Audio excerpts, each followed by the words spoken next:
Bom dia, gente. Estamos aqui de volta. Hoje com história, é isso? Muito bem.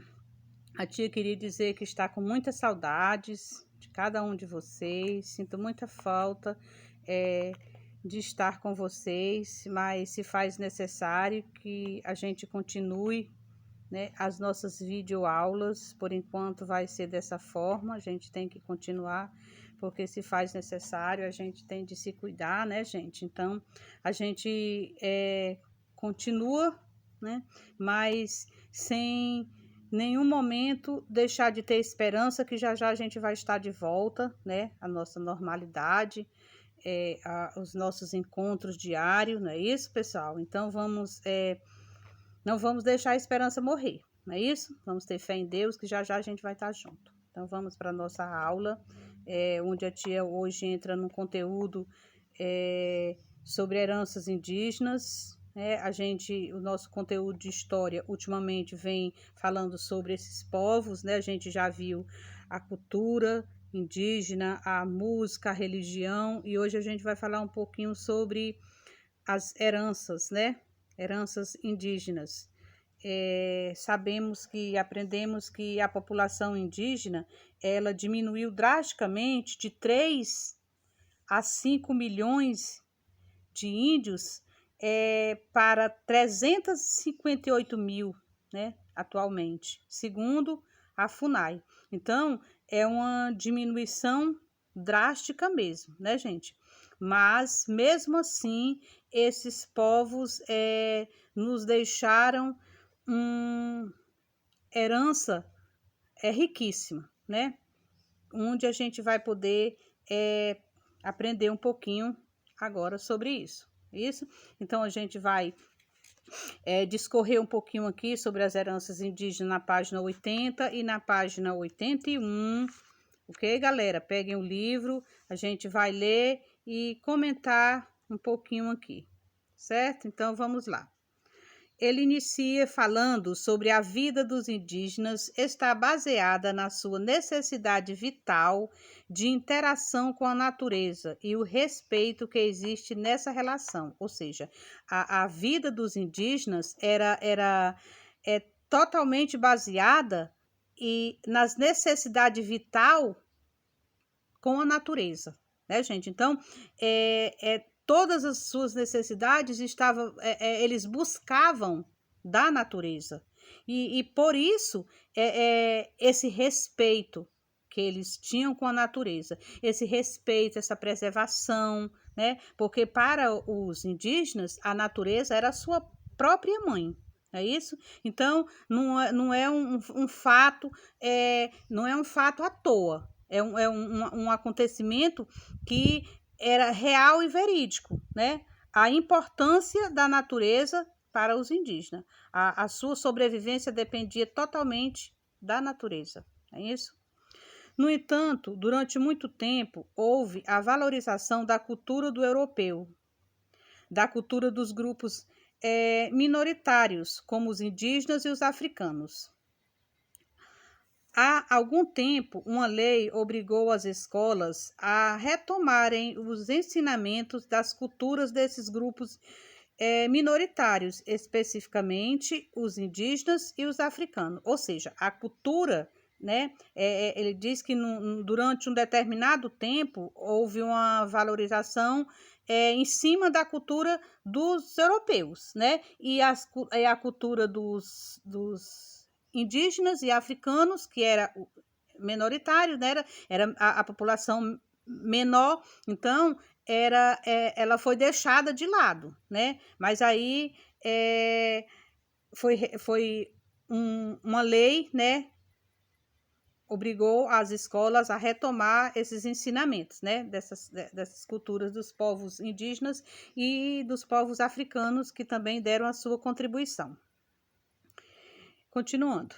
Então, pesquisas foram e estão sendo realizadas, materiais têm sido publicados e muitas contribuições da cultura desses povos têm sido divulgadas.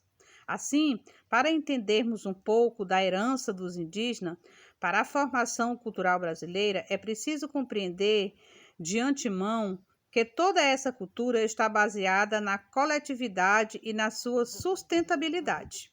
Coletividade, porque há uma divisão de tarefas entre os membros das aldeias, né? Que a gente já aprendeu isso. Atividades como caçar, pescar, construir ocas, derrubar árvores, cuidar do fogo, decidir sobre guerra ou paz eram atribuições dos homens. Já as mulheres eram responsáveis por semear, modelar, tecer, plantar, coletar, preparar os alimentos e cuidar das crianças. E crianças e idosos também tinham seu papel definido: confeccionar utensílios e materiais, tecer artefatos em palhas e cerâmica. Ou seja, cada um tinha sua tarefa, era distribuído suas tarefas. E a gente já tinha visto essa distribuição em outro conteúdo. Continuando lá na página 81. No entanto, como a colheita é algo precioso para a sobrevivência do grupo, todo e cada integrante participa dela. Ou seja, as atividades eram distribuídas, né? Mulheres faziam isso, homens isso, e crianças e adultos isso. E existia uma atividade que era para todos. Não tinha essa separação, que era a colheita, né? Colheita era algo precioso para esse povo, né? Era algo de tão precioso que era da sua sobrevivência, né? O grupo, todo esse grupo, ele participava dessa atividade, que era a colheita. Deste modo de vida, herdamos inúmeras contribuições para a culinária, como, por exemplo, a tapioca, o beiju, a pipoca, a muqueca. Então, isso são contribuições deixadas na área da culinária. Em nossa cozinha, as técnicas estão presentes, principalmente no preparo de alimentos que são temperados e cozidos em fogo baixo. Também foram incorporadas no cardápio temperos e bebidas fermentadas. De instrumentos e utensílios, herdamos cestos, peneiras, redes, abanos feitos com fibras nativas e cordas, potes, vasos, panelas feitas de barro. Então, isso eram os utensílios, né, que herdamos desses povos. Muita da música e da dança indígena foi incorporada aos folguedos de diversas localidades. Atualmente, não é difícil encontrar instrumentos tipicamente indígenas incorporados às festividades e inúmeras danças sendo praticadas, como cateretê, incorporada às festividades em Minas Gerais, em São Paulo, Goiás também, onde é conhecida como catira, Caiapós, em Minas Gerais, em Mato Grosso, cururu ao longo de todo o litoral, jacundá no Pará. Ou seja, aqui são os tipos de dança, né, dos indígenas, né, que se espalhou por todos os estados, como foi falado aqui o caipós, não é isso? O cururu.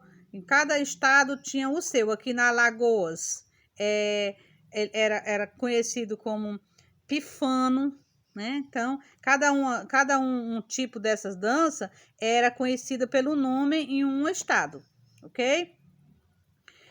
Há algum tempo havia certa semelhança na estrutura familiar dos europeus e dos indígenas, pois em ambas as culturas os casamentos estabeleciam aliança entre as aldeias e famílias, né? Ou seja, uma semelhança, né, que ele fala entre os povos europeus e os povos indígenas, né, que era o casamento.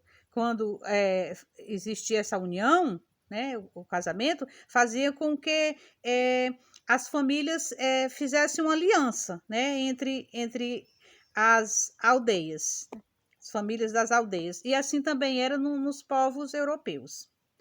Assim como a quantidade de homens das famílias era importante, também a estrutura de decisões era patriarcal, ou seja, os homens eram os responsáveis pelos encaminhamentos da vida da tribo, como as plantações, a guerra, as caçadas, casamento e etc, né? Então, era atribuição dos homens, né? Essas decisões.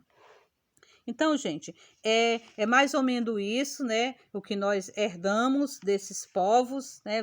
Aqui eles falam, quando ele fala na herança indígena, a gente volta lá para a cultura, para a música, não é isso? Envolve todas essas áreas. Aí você viu o que nós herdamos dessa população indígena.